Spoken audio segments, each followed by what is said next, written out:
I'm Dominique McMullan, and you are listening to the Image Wellness Project, recorded here in the beautiful iconic office's Greenway location and sponsored by Irish Life Health and Activia. This is the podcast where each week I talk to a guest about the multiple ways in which we can nourish our bodies, minds, and souls. My guest today is a really special woman. Miriam Hussey is a qualified pharmacist, an integrated health, wellness, and nutritional coach, a yoga instructor, a holistic healing practitioner, and she's also just about to be a published author. I had a sneak peek at her book, and it is like a manual for the body, mind, and soul. It's profound and powerful, just like she is. I'm really looking forward to this chat. So welcome, Miriam. How are you? Oh, thank you. I am good. I'm delighted to be here today. I'm so genuinely delighted to have you here as well. It's really nice. Thank you. Kind of followed you for a long time and read your book very recently. So it's an honor to sit here and talk with you about it. Really, really nice. Thank you. I'm delighted to be. I would love to talk about, or to start off with, your kind of journey from pharmacist to where you are now, which was quite an extraordinary one, not a regular kind of path. Do you want to bring us back? That kind of sums me up in a nutshell. I don't normally take the path well traveled. I tend to kind of go the unorthodox route at times. Yeah. But I started off as a pharmacist. Actually, I studied just around the corner here in RCSI, and I loved it. I loved my journey through college, and I practiced as a community pharmacist for 10 years. And in that, I suppose my eyes were opened to the way that we look at our health, the way that we look at our well-being, but more importantly, what happens when we get sick. Yeah. And I kind of figured out quite early on that I was actually working in a sick care system as opposed to a health care system. Yeah. And generally when people came to you when, the wheels had fallen off and they were looking for something to try and mend them and put them back together. Yeah. And I had that kind of aha moment one day in the pharmacy. I was behind the counter and I was filling out someone's prescription with all these magic pills and potions. And I felt for a while, firstly, my soul was being squeezed a little bit. And I just, when you feel like you're just not expansive, you're not in alignment with what feels true for you in that moment.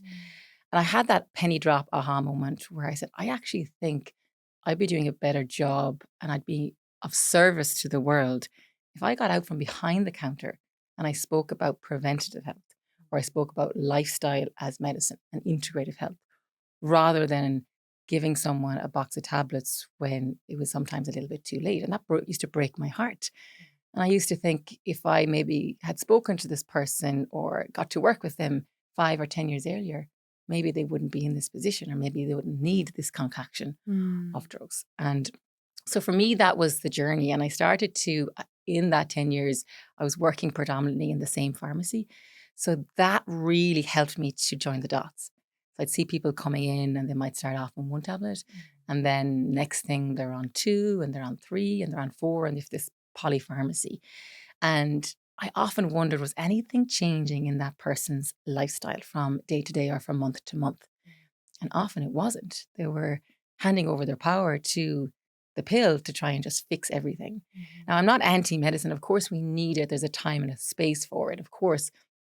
But generally, when it comes to chronic disease, which are diseases that accumulate silently in the body over years, they don't just drop out of the sky and hit us. Like diabetes just doesn't fall out of the sky and land on your head. And these chronic diseases are lifestyle related. So from month to month, if they're just coming in and getting their tablets, but nothing is changing in how they're seeing their world, how they're seeing themselves, their thoughts, their feelings, their emotions, are they being released and expressed? Their relationships, their relationship to food, their diet, are they moving the body and exercising? Yeah. Are they sleeping and resting? Are they getting out of fight or flight? So all of these have massive implications on our health and the manifestation of ill health or disease, which is a lack of ease. So then I started to kind of look at what's the bigger picture here? How can we address the whole person? So if you come into me, Dominique, what's going on in your whole world, rather than just show me your hand and let's treat the rash, we'll Band-Aid. Because what's happening is the reality of that, it's probably a suppressed anger or something that's trying to make its way out. And if it doesn't make its way out that way and you suppress, it'll find another way to manifest. Yeah. So I started to kind of look and expand my lessons and learnings and study many other things, from integrative nutrition to, yoga, psychology, mindfulness, meditation, all of these things. And then there came a point in time where I said, okay, I think I need to step out now and really go after this and pursue this, because this is where my soul is calling. This is where I'm been drawn. This is what feels right and aligned and attuned. This is what lights me up. Listening to you talk, I've never heard that expression, disease is a lack of ease. That's a really interesting expression. And listening to you talk, the way you join up mind, body, and soul. And you've referred to soul a few times when you're speaking there. And it's such an interesting word and something that I've heard you refer to a lot. And you refer to it in your book, and you have your soul space community with your partner. What does soul mean to you, and why is it so important to you? Great question. And I'm so glad you've asked this, because I really feel the soul is the missing pillar in our modern world of wellness. We focus so much on the physical body, which of course is important. Movement, exercise, stress, food, nutrition, sleep, all of those things are really important, but they're all focusing on the physical body. Yeah. We are focusing more now on the mind, which is great. So in terms of our thoughts, our emotions, and how they're impacting the physical body in terms of the nervous system being regulated or dysregulated, the energy and the frequency that we send out from our thoughts affects everything that goes on in the physical body. So we now know that mind-body connection. Yeah. But the soul piece is still, I feel, the missing element. And it's like the Russian dolls. So, you have one inside the other, inside the other. So if you can imagine, it's like, I refer to in the book as like it's 3 circles. So the outer circle is the physical body. Yeah. And that houses everything from the nervous system, our organs, our cells, the blood flow, all of those things. The next circle is the mind, which is that harbors and houses all of the emotions, thoughts, and feelings. But then if we go inner again to the innermost circle, that's the soul. And it's who you are. It's your essence. It's your inner spark of light. It's everything from your dreams and aspirations and goals and desires and passion. It's your meaning. It's your why. And it's your gifts and your talents. And I feel we have all been placed here with unique gifts and talents. We're all stitched together similarly from a physical standpoint in terms of, our skeletal system and our DNAs and all of that. But when you unravel that, it's the soul that makes us different. And the soul is your energy. So we all know we can't really see energy or pick it off a shelf and put it in on our plate. But we know love, we know compassion, we know adventure, freedom, exhilaration, excitement. These are all things that light us up and that bring us closer to happiness and grace and ease and joy. Without them, we're nothing. And that's what the soul is. The soul is that inner space of peace, of tranquility, of love and joy. And if the soul is not lit up, so if you're not living a life that's in alignment with your soul script, which is your core values, your truths, what's aligned and feels right and truthful to you. The biggest puller away, that's not even a word, but the biggest thing that drags us away from being in tune, in sync, or living from our soul is wanting to be part of the tribe, wanting to fit in, the mundane living, because that is, you're now in groupthink, you're now in, I'm follow the crowd, I'll just do what everyone else is doing. And what happens is we end up living a life that we think we should be living, rather than living a life that is aligned and true to me. And when we get that, what happens is we start getting this internal tug of war. So I think I should be over here, so I'm going to act and behave and do and think and be all this stuff. I'll be in this job because it's the good job. It pays well, but your soul is dying in there. Or I might stay in this relationship because it looks well on paper, but actually it's really toxic and it's not nourishing me in any way, shape or form. So what's happening is we kind of get sucked and dragged into different ways through no fault of, like, that's just the evolution of growth and understanding where we're coming in life. And we kind of have to take a few detours to find out, actually, that's not the right way. That doesn't feel right. But when we do sit into the soul and listen to your whispers. We get them. They're nudges. They're little things that keep coming up. It's a little inspiration that you, or an idea or a thought or something that just keeps coming back. But if we don't listen to it while it's a whisper, it then can get bigger and turn into a roar or a shout or a scream. And in the book, I talk about a time in my life when the soul screams enough. I said, I can't keep doing this. I can't be all things to all people. I can't be the dentist with the rotten teeth. I need to strip everything back and prioritize, what do I need right now in this phase and stage of my life? What is my soul yearning for? And really, what is the soul? It's the heart. We talk about the head and the heart. We talk about the ego versus essence. And the breath is the gateway into the soul. Yeah, wow. So we need to get silent. We need to get kind of still. We need to go to nature, to breathe, to meditate, to journal, to move away from the distractions that are pulling us away from the soul. And we get silent and quiet enough to actually sit into, what is it I need? What is my heart longing for? What is my soul asking me to do? Which sounds like a simple thing, right? Sounds like that's not that hard to do, but it's so hard to do. And I think so many of us are so disconnected from what we actually want and what we need and what we long for, so disconnected from our souls. I'm interested what that shout, what that yell, what that scream of your soul felt like, sounded like, looked like, in order to make you move. Because I think people will relate to having a feeling that something's not quite right, even when everything looks right on paper. But they might not make the move and make the change and take the leap and do the thing from fear or from just not being connected enough to actually realize that it's what they need or want to do. So what spurred you to make the change? So I think for me personally, and what I experience and see in a lot of people, there's many elements to this, but one is the body starts to break down.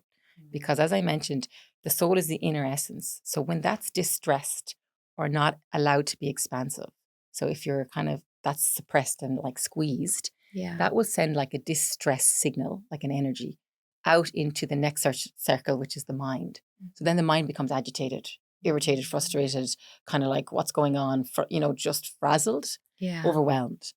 And then from that mind, that then sends a distress signal to the outer, which is the body, and it drops it into the nervous system. So the nervous system gets dysregulated, and we're constantly living in sympathetic state, dominant living, which is that fight, flight, go, busy, or freeze, or fawn, which is that people please and fit into the tribe, so I'll be loved and not be left behind. Yes, yeah, oh my God, I speak about that in the book. And it's a very Irish thing as well, actually. But that keeps us away from the soul, away from the essence. So how does the soul scream? How does it shout? The nervous system, if you're constantly being dysregulated and you're constantly in fight or flight. What does that look like, fight or flight? Like physically, what's happening? So we can react in different ways to stress. So stress is like when we can be an external thing, but it also can come from the inside out when that soul isn't been met or fulfilled or allowed the space to be itself and light up. So you can fight, which is you put on the fisty gloves and you get defensive and you get a bit aggressive and you're a bit bitter with life and you're a bit like, I'll show you. And then you kind of prove yourself. So you work extra hard and you're trying to get all these accomplishments and achievements. So if I'm not going to be seen or accepted or loved for who I am at my soul level, I'll just gather all the accomplishments and the achievements and the salary to be seen as enough for what I do rather than who I am. So that's one, we put on the fisty gloves and we fight.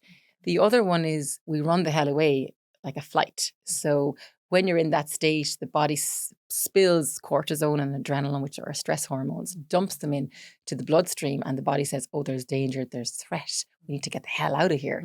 So that's why we crave glucose and sugar, because we need energy to kind of keep going and survive in this kind of rat race. So one is you fight, the other is you flight, which is like you just avoid confrontation. You want to kind of put the duvet over your head. You just want to kind of run away from it all. It just becomes too much, overwhelmed. Like the smallest thing becomes like the hardest thing to do. Yeah. I think we've all been there. It's like ring the bank and you're like, I can't do that. That's just too stressful. When it's just like picking up the phone. It's because there's been accumulation of stress hormones flooding the system And now you're in that overwhelmed state of I feel like constant. all of those things, I've done all of those things. And we all have, you know, and there's a few Yeah. more, you know, and I'm sure you'll be nodding your head, well, that's me, that's me, that's me. Yeah. And I think in different phases and stages of our lives, we can react in different ways. Yeah. Or what can happen is we go at one, then that doesn't work, so we go to another, or that doesn't work, so we keep going to find a way just to kind of keep surviving. Yeah. You know, so the other one is we can freeze. Yeah. So I often say it's like, fight is like you put the foot to the accelerator and you're like slamming down the motorway. The flight is like you put the kind of brake on, you're like, I kind of don't want to see this, I want to run from it. And then freeze is like you're pressing on both and you're just going nowhere. And it's just a complete numbing out, procrastination, like keep pottering and just not addressing the issue because I'm just not able. Yeah. And that's just that freezing. And, you know, there is a point to that because, you know, if you look back to the, you know, the cave days, like a gazelle might play dead so the tiger won't attack them. It's like it's survive. But then when the tiger leaves, what would normally happen in nature is the gazelle would shake and literally starts to shake, and that's dispelling the distressed energy. We don't really do that. We keep going. We're like the athlete on the track. We're not getting off to rest, recover, rehydrate, rehabilitate. Yeah. We're just like slamming it down, and we're not allowing ourselves go into the other side of the nervous system, which is the parasympathetic, and that is rest, digest, and repair. And that is the only place that we can heal. It's the only place that we can start to come back into cohesion and harmony and alignment. And then from that place, it's the only place that we can drop into the soul. Yeah. So distraction, busyness, go, they're the things that keep us pulled away. And they're the things we actually get addicted to. Because we don't want at some level to listen to the soul because we know we might have to make a change. Yeah. And it's easier just to keep numbing out and, you know, keep just staying caught in it because I don't want to address it. Yeah. And we actually get addicted to the hormones of stress. So it's like, you know, and I put my hand up, like we all with the phone, you know, like it's like, okay, everything's fine. Pick up the phone and find something to get stressed about. Find an email you didn't reply to. Find a WhatsApp you didn't get back to. It's just like, so I think really it's listening to the body will tell you when it's not right, when it's out of sync. And then that can be coming from those internal signals that I'm in the wrong job. Maybe it's the not right relationship. Maybe I'm living in the wrong place in the world. Maybe it's something simple as I don't get to see my family or friends enough that bring me joy, that light me up, where I can let the mask off and I can just be me. And in the book, I talk about the 11 pillars of how we can light up our soul. Yeah. And they're so simple. Like when you talk about it, when we, you know, to live them obviously is that little bit harder. We need to integrate them. But they're all things that we can all do anywhere in the world at any time that don't cost anything. But when done regularly, can absolutely transform our life. Yeah. And rewire your brain so that you're able to know that you deserve it and do it more. I feel like we're all stuck on this, or many of us are stuck on this track, especially because of the phones, of just go, go, go, go, go. Oh, I can't even look at those nice things. I'm just go, go, go, go, go. It's just tunnel vision. Like I heard someone talk about recently how before smartphones, you know, you'd sit in the bus and you'd watch a raindrop come down the window and you'd look at the people outside because that's all you could do. And that allowed your brain time to process and to be mindful. Natural mindfulness. And like these days, I mean, I put on a podcast to go to the toilet and come back. Like I don't have a minute in my day where I'm not getting some external messaging of some description. I'm not letting my brain be still. And I think a lot of people are the same. So you lose complete connection to that soul part. Yeah, you do. And like one thing I will want to say as well is like I am absolutely not perfect and I don't claim to be. And the one thing in the book the message and tone that I wanted to get across was one of complete understanding, compassion, and meeting people where we're all at, and that nobody's perfect. Yeah. And there's actually beauty in the imperfection, in the unfinished, in that new horizon, in that kind of like our flaws, that vulnerability. That's what makes us human. That's how we connect to people. That's when the heart is open, when we actually are open to sharing that, okay, I'm not perfect, But I'd much prefer be unperfect and not perfect, but aligned to what feels right in my heart and soul. Yeah. And for me, I've had to make, quite difficult decisions in my life that have made me make big changes. And each and every time I just sit into it. So people ask me, how do I know? How do I listen? How do I feel? There's a difference between the ego and the essence. Mm-hmm. The ego voice is frantic. It's busy. It's like da da da da da da, and it's trying to kind of nearly, it's transactional. Yeah.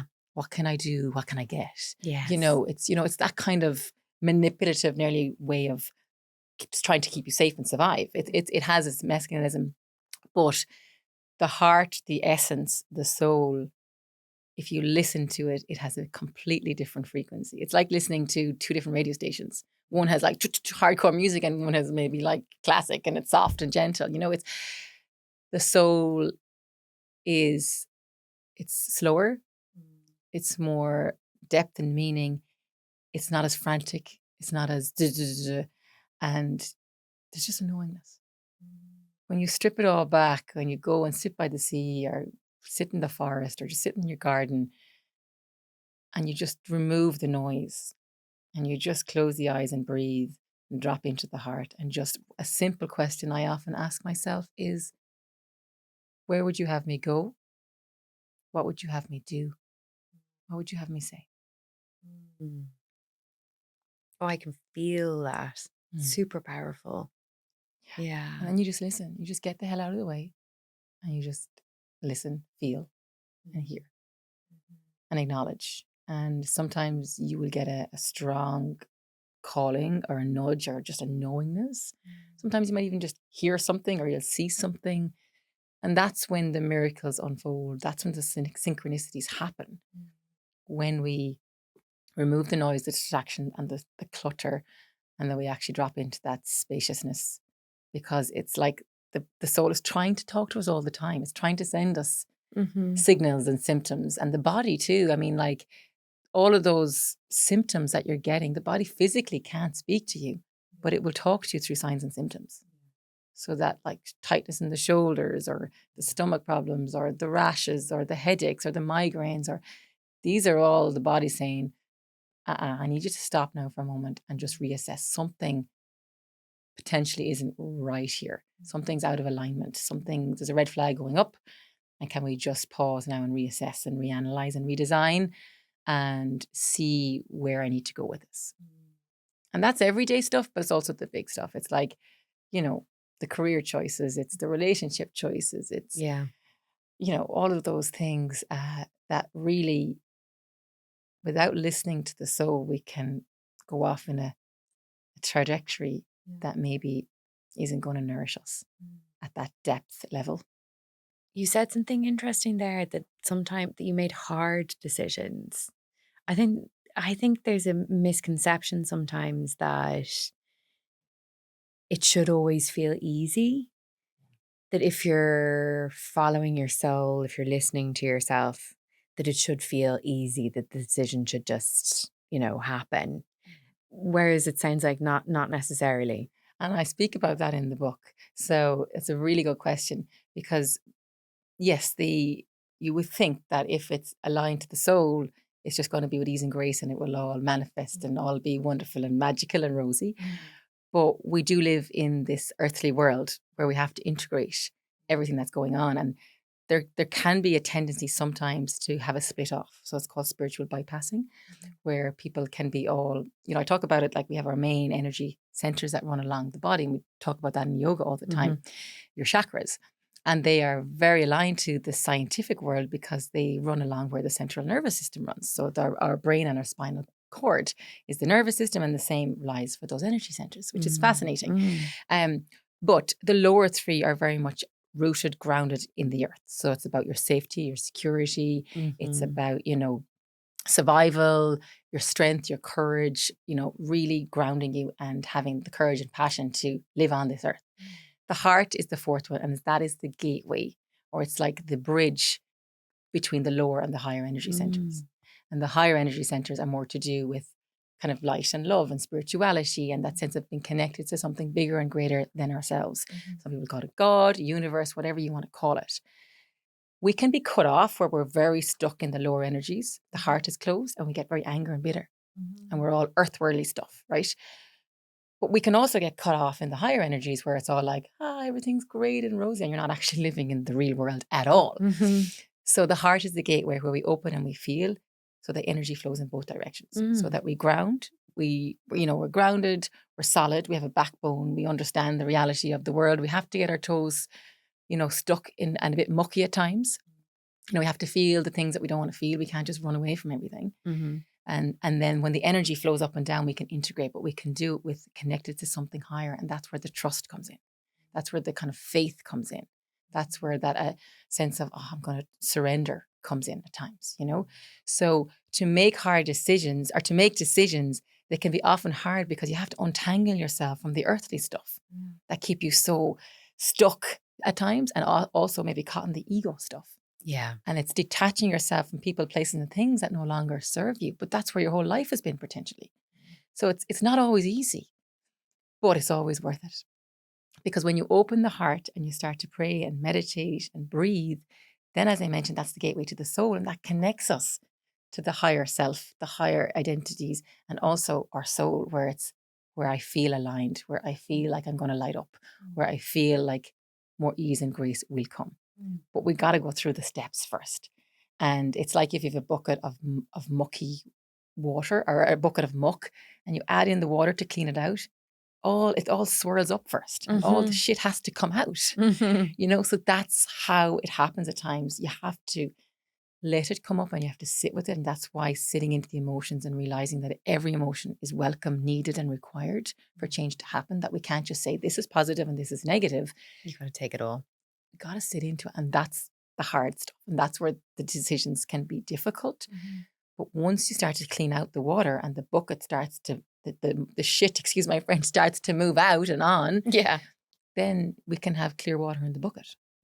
Then we can be living a life that's now aligned and more clear and more of ease and grace. But the process can be challenging. And that's where having faith and trust in yourself and in your soul, and anchoring down through your practices are really important. And having people around you that support you and that will hold you. It's like I often say in the book as well, it's like if you have an ice cube and you just put the ice cube on the table, it's going to melt and the water's going to spill everywhere. But if you put that ice cube in a glass, it's contained, and now the water gets held.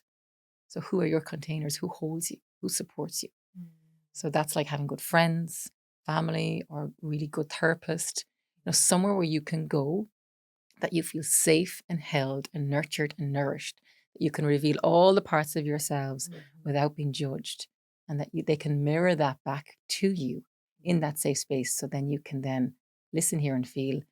And melt. Exactly. And melt. Yeah. Surrender is another word you use there, which is such a beautiful word and actually comes up a lot in these conversations. And there's something about melting, surrendering. Like I can even feel it when I say it. My body's like, Yeah. But there's something in that, in rest, that feels radical in some way. And just that, like letting your body go and being still and not feeling like you have to protect yourself, Why do you think has rest become such a radical act? Why do you think we find that so difficult and it feels so counterintuitive? Because, we're in this modern world of go, go, go and busyness. But that is the outwardly symptom. I always say the issue is never the issue. So if you lift the lid on it and you start to dig a little bit deeper and kind of pull out that thread and start to excavate a little bit, what's the root cause? What's the core belief that's making you go, go, go, be busy, busy, busy, stay in this rat race? And for me, I had to do that excavation massively, and I'm still on it, and it's always going to be something I have to watch, But for me, it was not feeling enough. Yeah. Just not feeling enough, not feeling good enough, not feeling like I needed to show and prove the world everything. And in order to show and prove, then you get busy and you do, when you just everything becomes active. and I've actually tried to remove the word busy from my vocabulary, because no more than what you said about surrendering, you feel like melting. When I say busy, it actually revs up my nervous system. Absolutely. I just feel like that's like, oh my God, I am busy. Go. So, yeah, I know. It's like the light switch is on again. I'm off and, I'm busy. Yeah. And I get like pulled off in like this kind of Tasmanian devil. So I've removed it now. I say active. So it's an active week. Okay. Today's been active. And it has a different frequency or energy in how I go about my day. Yeah. But I do think the element of resting, and it's been instilled in us as well. It's how how you grew up and what was valued and what was seen. And, if we saw busy and productive as being successful, well, then that's what you're going to act out. If you saw sitting on the couch watching telly or lying in as lazy, you're like, I'm never going to do that. Yeah. So resting becomes like associated with being lazy and useless. Yeah. And then that ties back into the emotive feeling of I'm not good enough. Yeah. So if I'm seen as lazy or useless, sure. Definitely not good enough then. I'm definitely, and it just hammers home the default subconscious programming. So it's giving ourselves the permission to let go of that narrative. Yeah. And actually reframe it to saying, if I don't do this, I'm actually definitely not going to be productive, because I'm going to be no good to anybody, and it's that delicate dance between, I think we've become a world now where it's all about self-care, which is really important. But one of the main pillars of lighting up the soul is also being of service to the world. So it's that delicate dance of being of service, but not to the degree where you neglect yourself and that you are left depleted and that you've nothing else to give and that you give everything to everybody else first. So it's kind of trying to marry those things, that you do get your time and space, but yet you don't end up getting burnt out. Yeah. So that element of just back to surrendering, it can be a challenging one for people because they think it's like waving the white flag and I'm giving up and I'm quitting, but it's actually, I really do believe it's the opposite. It's when you surrender. And I say in the book, we always mourn a past version of ourselves. But it is that dance between letting go and inviting in. So we can invite in that what we're looking to invite in if we keep holding on to the things that are keeping us stuck and not letting those things come in. So it's like if I open my hand and I put a big rock in there, but I want something new to come into my life, whether it's a job or a relationship or a career, or whatever it is, but I'm holding on to this old rock, well, nothing can come in. So I actually have to take the rock out, which is the hard part and the uncomfortable part, and remove it. And then there's an uncomfortable stage where there's nothing there. Yeah. And that's when people freak out and then they run back to the wine or the food or the sugar or the working long hours or whatever it is to numb that things. Because they can't feel that nothingness. It's just like too uncomfortable. I call that the cave of uncertainty. But in that cave of uncertainty lies your greatest opportunities if we sit and wait and trust. And then something magically can now land into your hand. But without the hand being open and receptive to receive, well then, to create the space. You have to create the space to invite in. And I really do think that surrendering, that, kind of melting, it's allowing yourself to come home to all the home truths that lie within. And letting the barriers down around the heart that we often put up to protect ourselves. Because if you've been burnt in a relationship, or if you've had an unloving experience in your life, or you felt that you weren't enough, or your teacher said something, or your mother or your dad or someone said something, and that like kind of planted a seed in your subconscious mind between the ages of 0 and 7, that's when they all really get solidified. And then you start living your life out of that subconscious program. So it's trying to unpack those narratives and know that that's not the reality of who you are.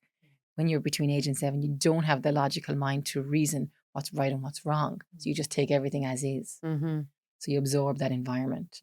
So now as an adult, it's kind of asking yourself, is that story still, is it nourishing me or not? Is it causing me more pain and stress and struggle?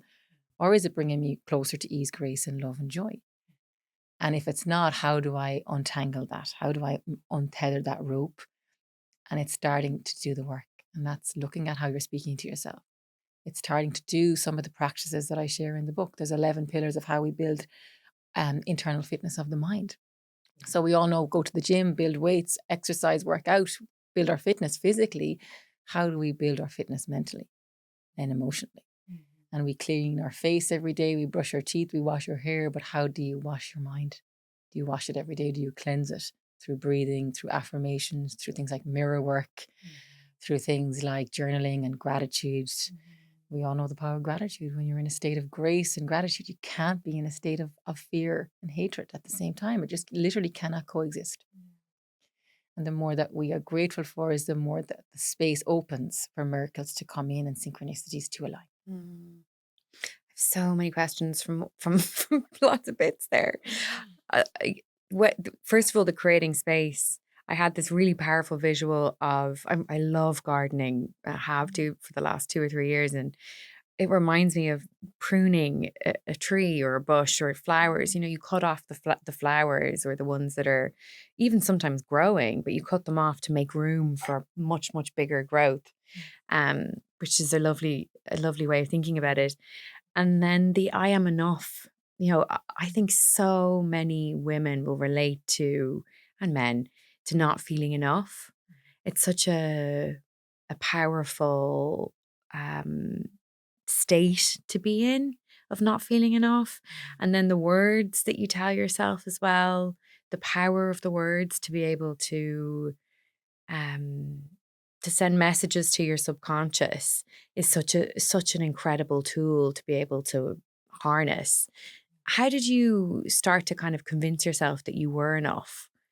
So it's still like something I'm always doing every day. And I think that we're never fully evolved and perfect, or we're never fully, I think life is constantly testing us and, challenging us in ways, but it's how you reframe that to see it as an opportunity for more growth. Or maybe it's shining a light on something that needs another little bit of healing to be done in that area, perhaps. But the biggest thing for me, I have come, and I will put my hand on my heart and say I have come so far in that journey to where I was in my early 20s, where everything was outwardly focused and everything was how I looked and appeared, and everything was the external world. And my internal world was just going like, what is going on here? Like screaming at me. But I was just, no, just escape and run and travel and do all of those things, which are amazing. But there's phases and stages for all our lives. And in that, I learned so much. So in the book, I talk about, that's one of the pillars of how to light up the soul, is to overcome I call it the not enough syndrome. And it's something I think we all resonate with. But I have kind of 6 ways that really help us to move from that mindset or that kind of state of not feeling enough to shifting that and reframing that and energetically aligning ourselves to feel more loved and at ease with ourselves. So it's looking at things like comparison, rather than like always comparing ourselves to other people and kind of seeing that as really bad and I'm terrible and I'm useless and this, that, and the other. How can we frame that as inspiration? So if somebody is doing something that you admire, well, if they're doing it, well, why not you? There's room and space for us all to be doing something, and we all come at things differently because we're all stitched differently through the existence of our soul. So we might have the same experience, but we tell it in a completely different way, because we experience things differently through the eyes of and the lens of our soul and our subconscious programming. So looking at things like, how do we change that? Looking at things like judgment, non-judgment, judgment. And I have a little poem in that book about judgment that I hope will resonate with people, because I wrote it when I was in that kind of depth of judging myself, and it's reframing that to acceptance and acknowledgement. So accepting where you're at, acknowledging where you've come from. A lot of us have, a lot of people listening to this will have gone through horrendous stuff in their life. And they have every right to be angry and every right to be sad and annoyed and frustrated. But you have to ask yourself, is that going to nourish you? And is that nourishing your soul? Or when are you going to let that go? Forgiveness is another pillar in the book about how we can, build that mental fitness as well. It's not that you're condoning what has happened, but you're actually setting your own self free. Because what's happening is, if you're holding on to anger, if you're not forgiving, it's like you're holding a burning piece of coal in your hand, and it's rotten. Who's getting stung? Who's holding the burning coal? It's you. So you're holding the anger. What anger does to the body, it's an emotion that we don't want to be stewing in for too long, because it sends out distress signals to the nervous system. And when we know the nervous system, as we said, is dysregulated, then all the main functionalities of the body get downregulated. Your immune system, your digestive system, even things like your fertility. So your cognitive thinking, everything is affected when the nervous system is affected. Yeah, and anger is such a powerful feeling that I think a lot of people have simmering just below the surface. It's very destructive. It can be used constructively. It can be used in a very positive way if it's released in a healthy way, and it drives you towards action. But if not used or released in a healthy way, it just drives towards more destruction. It's like playing fire with fire. There's never going to burn out the fire, or you're never going to quench the fire if you just keeping adding more anger to the fire. Yeah. So how do we get water on the fire? And that's by moving over to love and forgiveness. Yeah. And it's like, as you were saying, it's simmering beneath the surface. Really, again, the issue is never the issue. So what's really anger is suppressed sadness. Yeah. It's sadness, or it's love that hasn't been met, or need that hasn't been met. Yeah. And that drives like an anger towards the world, or a bitterness towards that person, place, or thing. And that's not healthy or healing for yourself, for your body, for your health, or for those around you, because the shadows we cast. We are all casting energy every single day, whether we know it or not. So, if someone walks into a room, you feel that energy. They can light up a room, irrespective of what they're wearing or what size they are, or what color they are. We feel the energy if you've walked into a room and people have been arguing. Yeah. You can cut that like tension with a knife. You just feel it. Yeah. So the energy again comes back to the soul. And are you allowing yourself to firstly go inward and align to that soul script, to hear your passions and your purpose, your dreams, your desires, and to bring that to fruition? And then you go in to listen to the soul, but then you go out to expand. And that's what light up is all about. How do we light up all of ourselves, the body, mind, and the soul? But first, we got to listen and feel and hear those messages. And overcoming that not enough syndrome is massive, because if we are not feeling enough, the soul is going to be squeezed and suppressed, and we're not going to be expansive, and we're not going to be fully in our light, because we're hiding behind ourselves, and we've kind of put on a pad of protection to hide ourselves from the world, because we feel the real self isn't enough to be seen. And this is where I often see, and I talk about in the book, emotional eating. This is where this comes in. So I see it all the time. People tend to turn to food as a kind of a suppressor to release, to kind of numb those feelings that they don't want to feel of not being enough. And then consciously or unconsciously, weight can kind of go on as a padding, because you're protecting yourself. The pounds of pain, I call them. You're protecting yourself from the world, because you feel that if the real you was seen, it wouldn't be enough. So you actually physically can put on padding. Yeah, I've never thought about that and before. People say, Miriam, I'm doing all the things, I'm exercising, I'm on a diet, I'm eating well, I'm exercising, but I still can't lose the weight. And because you haven't released the subconscious program that you're allowed, and you're giving yourself the permission to be seen as you are. Yeah. When that happens, weight just falls off. People return and align to their natural self without the resistance or the struggle or the strain or the beating themselves up, or that kind of vicious cycle of just constantly being caught, and I have to eat this, I can't eat that, and I can't go there, and that's just draining. And I've lived in that space. I know it. It's hard. So if we can surrender to, this is who I am, flaws and all. And the biggest thing that allowed me to unpack or untether myself from that not enough feeling was, you can like me or love me, or you can hate me or loathe me. It doesn't matter. When you get to that place of, that's okay. Because not everybody has the same likes and interests. Not everybody likes the same music or the same food. Do you think the food gets annoyed? Does the food go home and beat themselves up, or ram sugar or wine down their stuff because, oh my God, that person did? No, they're just food. Or they're just, you might like France and somebody else likes going to Spain. Like, we all have different likes and desires. So we can't all love the same things. Yeah. So not everybody's going to love you. If you can make peace with that, but, say, I love where I'm at, and I know that I'm doing this from a place of authenticity and rightfulness and truth to me, and then that's enough. And, as before we did this podcast, I spoke about if you get nervous, focus on service. So if you're nervous about how the world is going to perceive you, and it's something that I've had to work through even in the last few weeks, because, getting close to the book coming out, you've all these emotions and you've all this kind of excitement and exhilaration and enthusiasm and like joy. And then you have all this fear that kind of comes in. It's like, oh my God, what are people going to think? And you can kind of get pulled back if you're not mindful and aware enough to catch yourself. And the thing is to remember that we will all default back and we all get knocked off. But what happens is when you have the awareness and the toolkit, you don't stay stuck in that space for as long. You're able to kind of pull yourself back up quicker and with more ease and grace, and less of the whip, less of the kind of beating yourself up and cracking the whip and being really hard on yourself. You can kind of say, I'll let that go.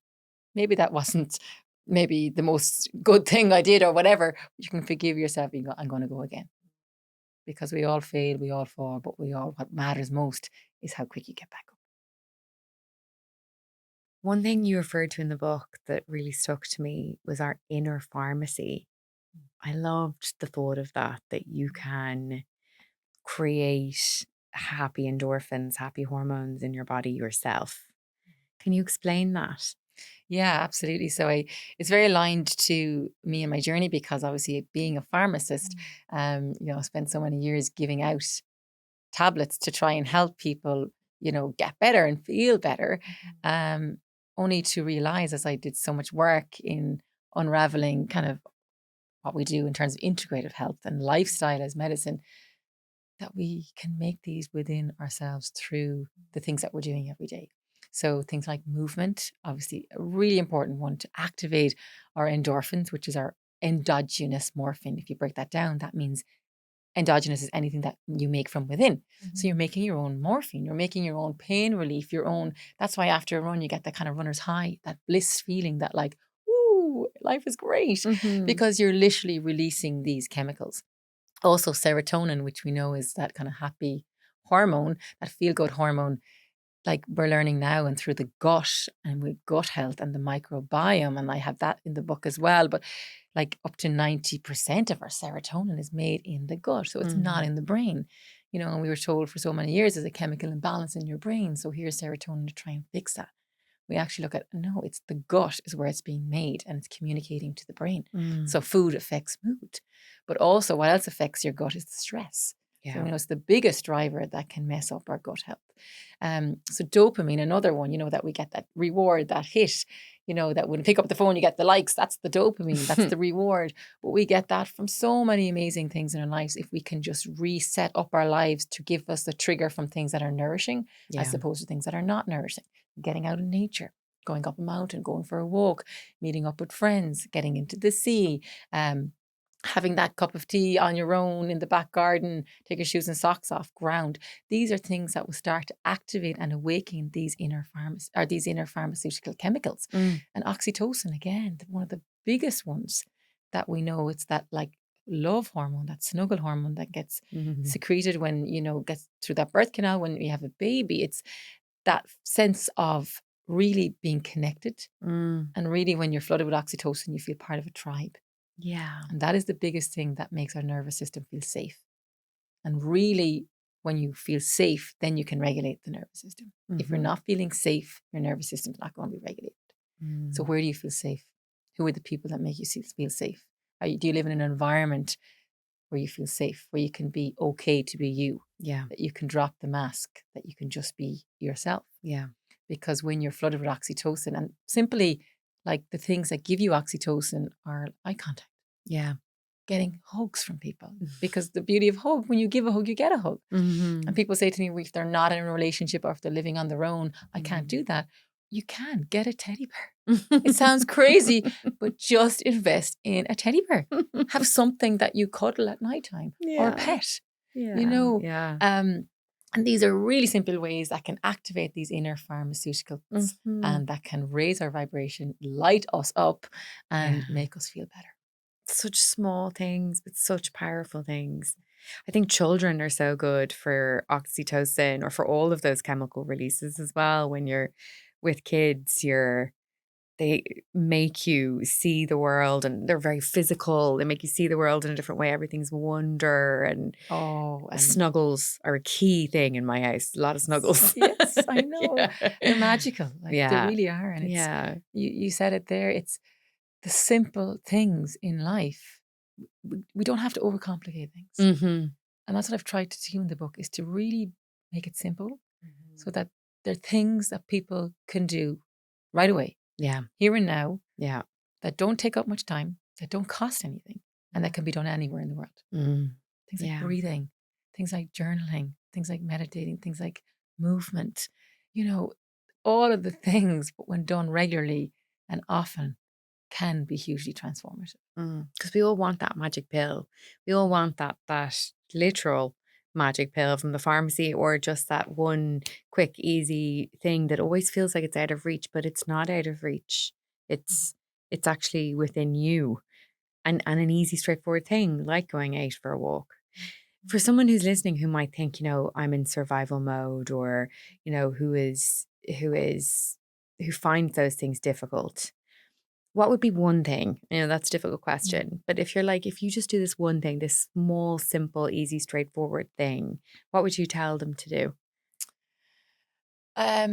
Morning routine. So I think setting up your morning, win the day. Not that the day will go magically perfect all the time, but you are more capable at dealing with the stuff that's thrown at you if you start your day in a grounded, centered space. So pick one thing, but here's a few things that you can do. So before you get out of bed in the morning, don't reach for the phone. I know, and we all tend to do it because the alarm is on the phone. So get an old-fashioned alarm clock or whatever it is. But it's try not to get sucked into the external world for those couple of minutes in the morning. Yeah. Because then you're gone. Then you're disconnected. And it's hard to come back into, So the morning is the perfect time, because I always say it's in the early morning stillness and quietness that you hear the whispers of your soul. And you are in that phase of coming from that kind of sleep, kind of unconscious, where you're deep in your subconscious world, and you're in that kind of half sleep, half awake state. You can drop in much more quickly, and you can hear much deeply in that state. So, and the same going to bed at night. You tend to drop. That's why people tend to listen to affirmations or meditations as you drift off to sleep, because you're loading your subconscious mind at that point as you're drifting off. So the morning, before you get out of bed, you don't even you can do this before you even get out of bed. It's just to close your eyes down, place your hands on your heart, drop your head slightly towards your chin, or your chin towards your chest. So you're just dropping into that kind of, I call the heart the altar of your body. It's the gateway. It houses those emotions, and then the breath brings you home. So I would just drop my head towards my heart, and just pause and just take 3 or 5 slow, deep belly breaths. So it's literally taking a deep breath in through the nose, and then you just let your belly rise up just gently and graciously and softly, like you're blowing up a balloon. The top of that inhale, there's a slight pause, and then you exhale and the belly falls. And you do that 5 times. That you can do that within a minute. And what I also like to do is, at that pause at the top of the in-breath, is set my intention for the day. So I want to be the calm woman today. I want to be the patient mom. I want to, whatever it is you want to be for that day, set that intention, and you send it out into that gap between your inhale and your exhale, and that you're literally sending it out into your energy field. Our energy field is 8 feet, are all around us. So you're literally flooding your energy field with this energy, this intention. And then you make your decisions that day, and you ask yourself, will this align to that intention or not? So pulling into the petrol station, getting the chocolate bar and maybe the coffee, or the third coffee of the day, is that going to bring me to the calm woman or not? No, okay, I'll buy the bottle of water and the banana. So your decisions then align to that intention. So that is something so simple that can be done anywhere. Or else what you can do when you take your deep breaths is just, what am I grateful for? 3 things I'm grateful for in this moment. One other really powerful morning affirmation, or morning affirmations, or say a prayer. But one other morning ritual that I find is transformative, and that's mirror work. Yeah, so powerful. So you literally get up in the morning, you go into the bathroom, you're having your shower, you're brushing your teeth, you're doing all these things anyway. Yeah. So I like to stack things on to things you're already doing. So it doesn't become another chore. It doesn't become another thing I have to do, which becomes more stressful for people. Yeah. So if you stack it onto things you're already doing, it becomes a habit then.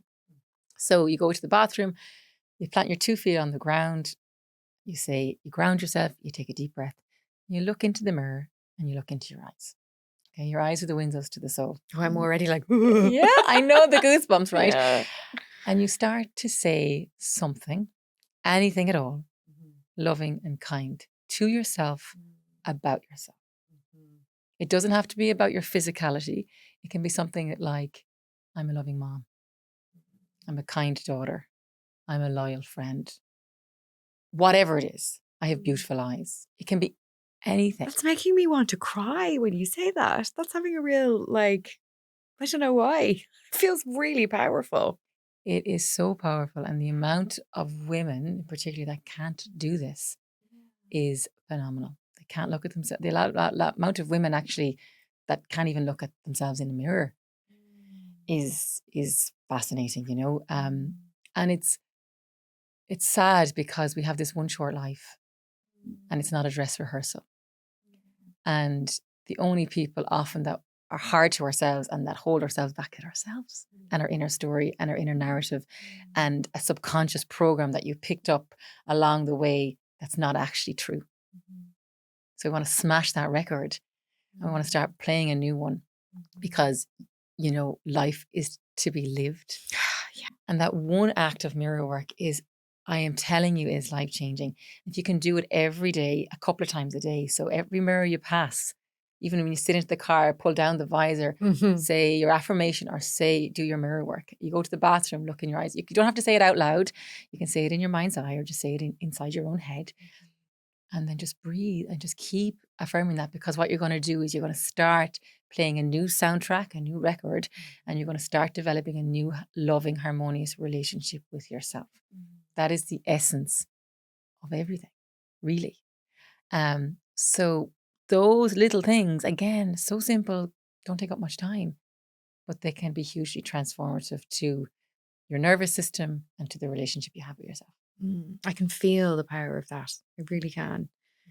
Like, my nervous system is like, let's do that. It resonates. Yeah. Yeah. See And how is you get there on. any- I'd love to, try that. And I will try that. let me know how you get on. And then the affirmations will change, and, you know, but it's trying to start where it feels right. You know, so like if you look in the mirror, people say, I can't say I love my body because some people say I just can't. So that doesn't resonate, you know, but you'll get there. You know, but start where you can. So I'm a loving mom, I'm a kind daughter, I'm a loyal friend. I am enough. I am enough, or I am willing to love myself. You know, that word is, because people kind of say, I can't say I love myself yet, but you can say, I am willing. Or I'm willing to show up for myself today. I'm willing to nourish myself today. I'm willing to show myself some compassion today. I'm willing to understand my journey and be kind to myself today. And then your decisions, as I said, back up that intention, aligned to that intention. And that's where then the intention meets the actions and the behaviors. And we have, like, you know, there's a pyramid, and I have it in the book. Jerry, my husband, speaks about it in his book. But at the bottom of the base is our beliefs. That then drives the emotions. That then drives the thoughts, and that drives the action and the behaviors. So it can be outwardly trying to band-aid, you know, treat the issue or the symptom, but the issue is never the issue. We need to go down into what's the behavior, what's the belief, should I say, and start to rewire the belief that I am enough. And then from that changes the emotion, that changes the thoughts, and that changes the behavior. It's dominoes. It's emotional soul dominoes. That's exactly it. Yeah. Do you have any final message, Miriam? Anything you want someone listening to know? I think for me, writing this book, why did I do it ultimately? Why did I call it Light Up? It's because it breaks my heart when I see so many people struggling with their not enoughness and dimming their light. And for me, I would just love people to shine a light into their own brilliance and their own beauty and their own magnificence and let that sparkle out around them. And we all know when someone says something to you, gives you a compliment or says something, and sometimes we don't see it ourselves, that it takes somebody else to say it sometimes. Mm-hmm. But how about if we could see that for ourselves, what we could do in the world? Mm-hmm. And for me, please, anyone listening to this or reading the book, just listen to the soul. Listen to the heart. What is it you have been placed here to do? You're not a mistake. We've all been planted here for a reason. What's your gift? What's your unique talent? What lights you up? And if you can sprinkle that light into the world, you will not only be bringing more happiness, ease, and grace to your life, but you'll be shining it into the world and making the world a better place. So that's my message. Just be brave enough to listen to your soul and be you, be beautifully you, be brokenly you, and just let yourself be you and let that light emanate. That's my parting message. Thank you. Thank you so much, Miriam. Thank you. Thank you for having me and for holding the space so beautifully. My pleasure. So it's easy. Thank you. Thank you for spending this hour with us. If you enjoyed this conversation, maybe think about sending it to a friend, or even go and rate and review or subscribe to our channel. You can also visit image.ie, where there's lots more information, insights, and expert advice for you to enjoy. The Image Wellness Project is sponsored by Activia and Irish Life Health and recorded here in iconic offices. I will chat to you next week, but until then, mind yourself.